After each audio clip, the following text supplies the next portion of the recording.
Week 12. Day 78, on collaboration. Life is not a solo act. It's a huge collaboration, and we all need to assemble around us the people who care about us and support us in times of strife. Tim Gunn. Even though there's self in the word self-discipline, it doesn't mean that you need to refuse the help of other people or that you need to reinvent the wheel because you can't make your decisions based on the knowledge acquired by other people.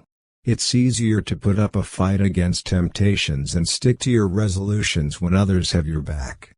Learning from the experience of others, regardless if it's in the form of a book or a conversation, makes things easier, too. I've greatly benefited from the power of social support by participating in online forums. I'm pretty sure that if it weren't for the people I've gotten to know over the years of my entrepreneurial journey, it would have been much harder for me to reach success. Knowing that the people who inspired me also had faced obstacles and were tempted to give up, it was easier for me to keep going when it was me who was facing the immense difficulties.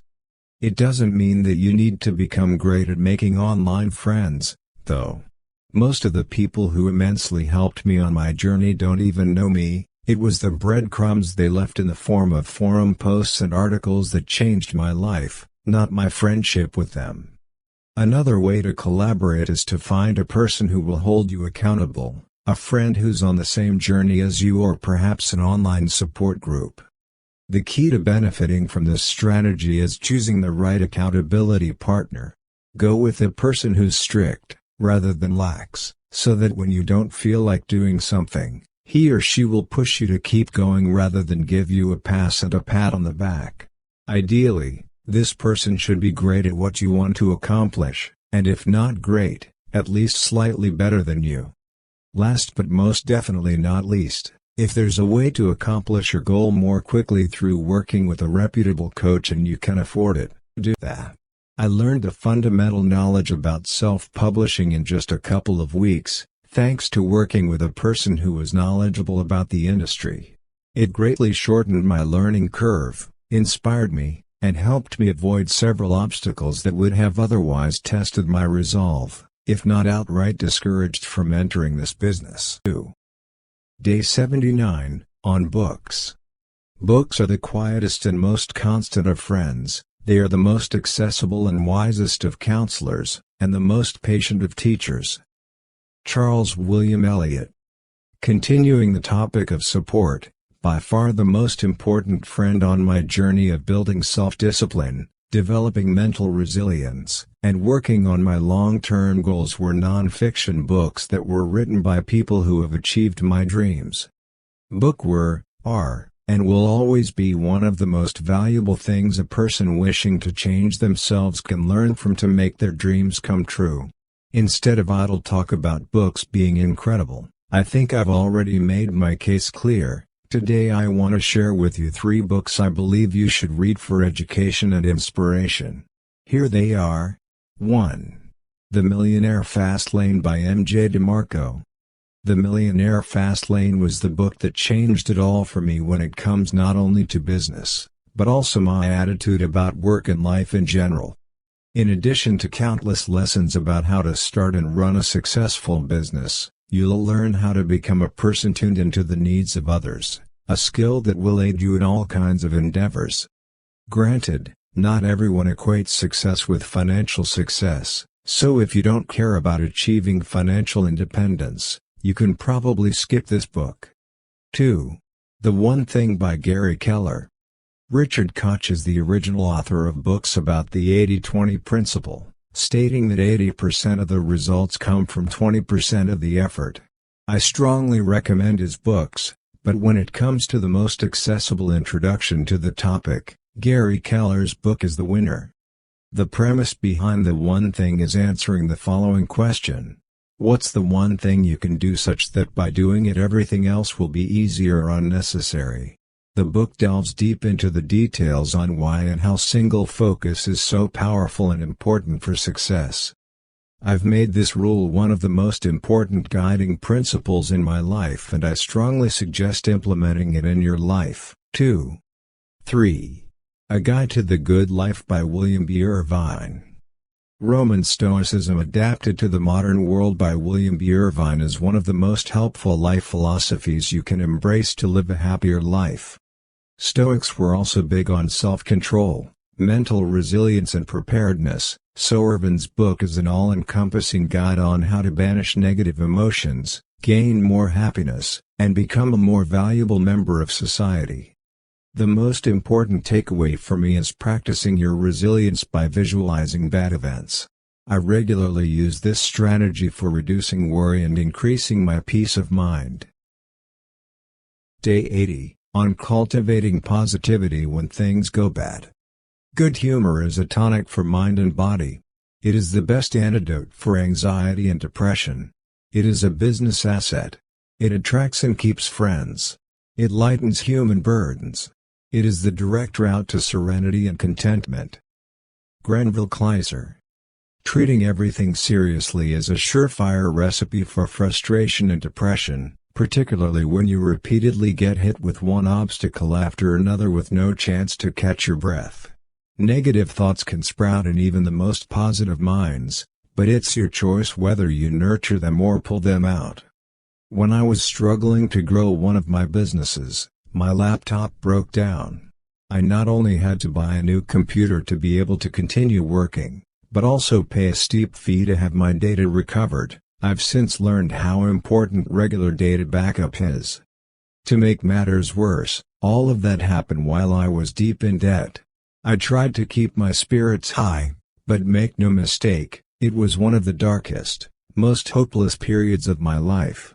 Still, if it weren't for at least trying to be positive about the future, I'm sure I would have had a challenging time sticking to the business that had landed me in so much trouble. I'm not going to sugarcoat it. You will face seemingly hopeless situations and your self-discipline will be tested on numerous occasions. How will you maintain good spirits despite the negative circumstances? What are your most effective techniques to make yourself feel better? I strongly suggest creating a list of simple ways you can improve your mood that you'll be able to turn to when you find yourself in a distressing situation. Day 81, on identifying your resources. With every accident, ask yourself what abilities you have for making a proper use of it. If you see an attractive person, you will find that self-restraint is the ability you have against your desire. If you are in pain, you will find fortitude. If you hear unpleasant language, you will find patience. Epictetus. For every problem you face, there's an ability or resource you can tap into to overcome it. The key is to discover what it is and immediately put it to use. Unfortunately, many people default to discouragement or frustration rather than adopt a resourceful attitude and look for possible solutions. Little good comes out of covering your eyes, wishing the problem will go away on its own. The best way to prepare yourself for setbacks is to visualize them and seek solutions before these problems materialize. Not all of your negative predictions will come to pass, but the ones that do won't paralyze you as much if you prepare yourself for them.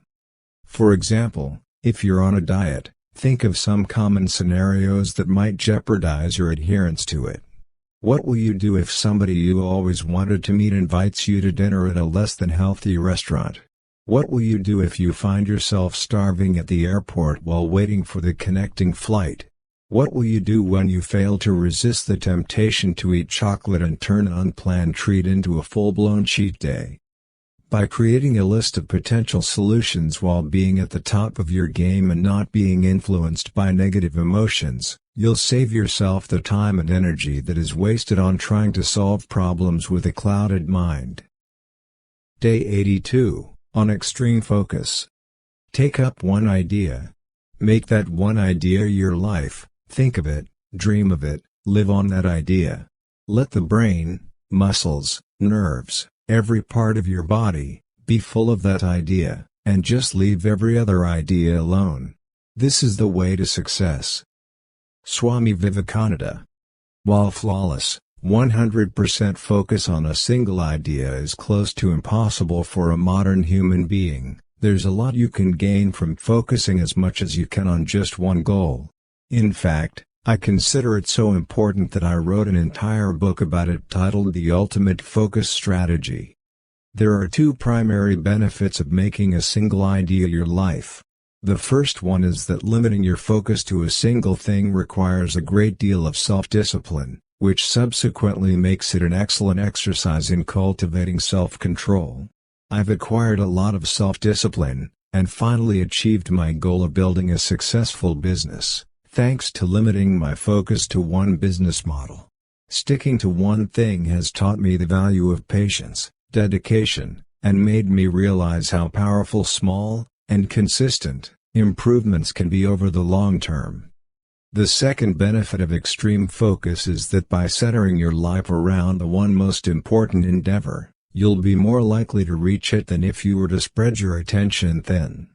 You have higher chances of implementing new nutritional habits and losing 20 pounds, or 10 kilos, in the next 6 months than trying to lose weight while also implementing a new workout routine, building a side business, fighting against your fear of public speaking, saving money for an emergency fund, and learning a foreign language.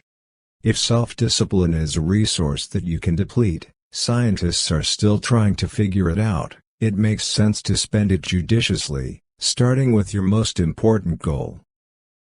Day 83, on changing your identity. Every time you make a decision to stick with your principles instead of indulging your weaknesses, you get stronger spiritually.